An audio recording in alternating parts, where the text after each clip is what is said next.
లాట ఘటనలో తీవ్రంగా గాయపడ్డ శ్రీతేజ్ కోలుకోవడానికి మరికొంత సమయం పట్టవచ్చునన్నారు Hyderabad police commissioner CV Anand. Health secretary క్రిస్టినాతో పాటు కిమ్స్ ఆసుపత్రికి వెళ్లి శ్రీతేజ ఆరోగ్య పరిస్థితి గురించి డాక్టర్లతో మాట్లాడారు. తొక్కిసలాట్లో శ్రీతేజ్కు బ్రెయిన్ డ్యామేజ్ జరగడం వల్ల కోలుకోవడానికి ఎక్కువ సమయం పడుతోందని చెప్పారు. ఎప్పటికప్పుడు ఆరోగ్య పరిస్థితి తెలుసుకుంటున్నామని, త్వరగా కోలుకోవాలని కోరుకుంటున్నామని అన్నారు.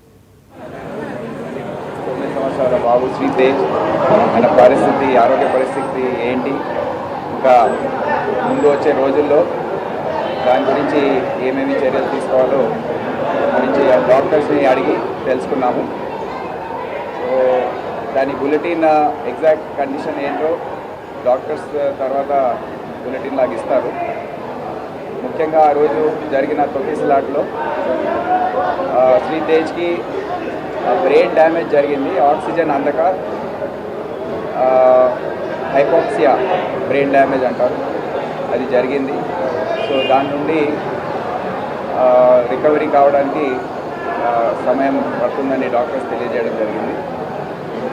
ఇప్పుడే ఆక్సిజన్ సపోర్ట్, వెంటిలేటర్ సపోర్ట్తో ఇప్పుడు పని ట్రీట్మెంట్ ఇదంతా చేస్తూ ఉన్నారు. ఈ ట్రీట్మెంట్ కొద్దిగా సుదీర్ఘంగా సాగే అవకాశం ఉంది.